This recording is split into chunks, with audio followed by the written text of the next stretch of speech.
Okay, so when I was 10 years old playing Little League Baseball, I was on a team called the Astros. And there was another team in our league called the Padres, and their head coach was named George. And I didn't know much at 10 years old, but I knew that George was a shiesty mother humper. And I think the other coaches and grown-ups knew it too. After George's Padres just destroyed us early in the season, something happened that caused my head coach to quit. And I don't know at the time why that was, but I had to figure George had something to do with it. So my coach quit, and then my dad took over as our team's head coach. And then towards the end of the year, we again had to play George's Padres, who were undefeated, largely because they had this huge pitcher named Shane, and everyone was terrified of him. Shane was like a foot taller than all the other 9 and 10-year-olds, and he was big and cut and mean, and when he stood on the mound, he looked like he was about 3 feet away, and he wanted to kill you. And I swear, like, he threw pitches at like 200 miles an hour. We weren't quite sure what was up, but it seemed like this game meant more to my dad than other games. And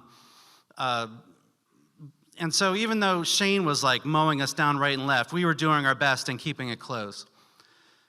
In fact, the game was tied going into the top of the last inning. And the Padres had 2 runners on base and 2 outs, and their number 9 hitter was due up.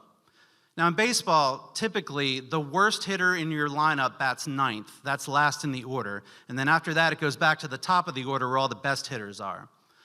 So in this critical spot, George calls timeout, and he says to the umpire, yeah, our 9 hitter, he's got a tummy ache, so we're just gonna skip over him and go right to the number 1 hitter, okay? That's not how baseball works. You can't just skip over bad players. If something's wrong with the kid in the 9th spot, you have to replace him with another player from your bench. But no, George was like, hey, so we're gonna skip the shitty kid, go right to the awesome kid, everybody cool? And the umpire was like, yeah, that sounds cool. And my dad lost his mind. And he started screaming obscenities that would later get him called before the Little League board and suspended for several games. And so I'm not gonna repeat everything he said tonight, but the basic gist of it was, bullshit! But the umpire let it happen anyway. So the awesome kid comes up, gets a base hit, the Padres score a run. Now they're up by 1, heading into the bottom of the last inning, where we have to come up against Shane. But something started to happen with Shane. After he struck out the first 2 hitters, he gave up a base hit, and then he walked a kid, and then he walked another kid.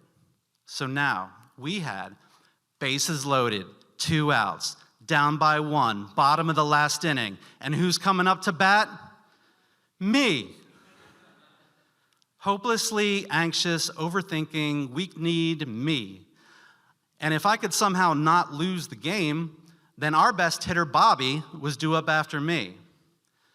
So before I went up to the plate, my dad called me over and he's like, hey, Brad, how's your stomach feeling?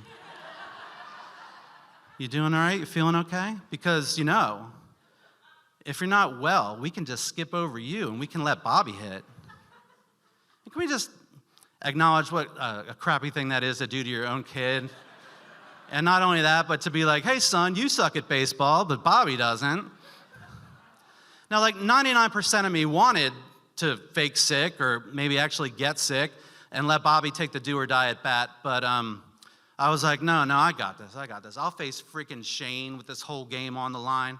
So I went up there, and I never took the bat off my shoulder, and Shane threw 4 straight pitches in the dirt, and I walked down to first base with my heart pounding in my chest and some amount of pee in my pants, but a run came home, and so now the game was tied. And then Bobby comes up, smacks a base hit, and we win the game. We win the freaking game. We beat Shane, we beat George, we beat the Padres, even after they flat out cheated, like right out in front of everybody. So my dad had the whole team sign a baseball after the game, and we took it over to our old coach's house and presented him with it, and we're like, we beat George, we beat Shane. And that night I learned the truth about why my coach had quit. It was because he figured out early on that George had been cheating the entire season. Now, how was George cheating? Truth be told, Shane was 15 years old, pitching in a 9 and 10-year-old league in the minor division. And Shane, not only did he not live in our district, he didn't even live in our state. That means George had found this kid, convinced him and his parents to participate in the charade, and then drove him into and out of state for every game just so that the Padres could dominate the minor division of a little league kids baseball. That, as my father might say, was bullshit.